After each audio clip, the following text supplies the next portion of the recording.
জনজাতিকরণ বন্ধ করো, জনগোষ্ঠীর জনজাতিকরণ বন্ধ করো। আমি কোনো জাতি জনগোষ্ঠীর বিরোধী নহয়, কোনো জাতি জনগোষ্ঠী উন্নয়নের বিরোধী নহয়, আমি কোনো জাতি জনগোষ্ঠী বিকাশের বিরোধী নহয়। আমার স্পষ্ট কথা, আমার যি আমি কিঞ্চিত পরিমাণে আমি ট্রাইবেল হিসাবে আমি পাই আছো। ভারতীয় সংবিধানের 342 অনুচ্ছেদৰ আধাৰত আমি জনজাতি হিসাবে কিঞ্চিত পরিমাণে যি অধিকার আমি পাই আছো, এই অধিকার কোনোবাই ব্যক্তিয়ে বা কোনোবাই জাতি জনগোষ্ঠীয়ে এই অধিকারক ৰঙা চকুৰে চোৱা যদি আৰম্ভ কৰে, কিন্তু এই পৰিণাম কিন্তু অতিকৈ ভয়ংকৰ হ'ব অনাগত সময়ত। আমি কৈছোঁ যে ট্ৰাইবেল দাবী কৰি পোৱা বস্তু নহয়, ট্ৰাইবেল ৰাজপথত ওলাই আহি পোৱা বস্তু নহয়। আমি কোনোদিনে ট্ৰাইবেল হোৱাৰ কাৰণে আমি দাবী কৰা নাছিলোঁ, আমি কোনোদিনে আমি ট্ৰাইবেল হোৱাৰ কাৰণে আমি ৰাজপথলৈ আমি ওলাই অহা নাছিলোঁ।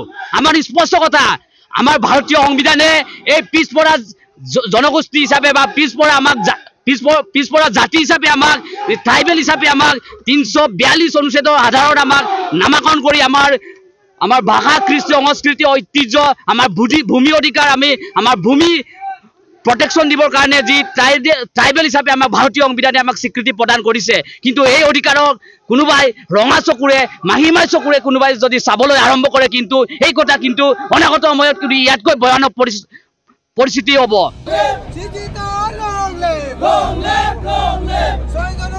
জনজাতিকৰণ বন্ধ কৰো, জনজাতিকৰণ বন্ধ কৰো।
যিকোনো খবৰৰ বাবে যোগাযোগ কৰক 7099017330 লগতে 7099017110 নম্বৰত।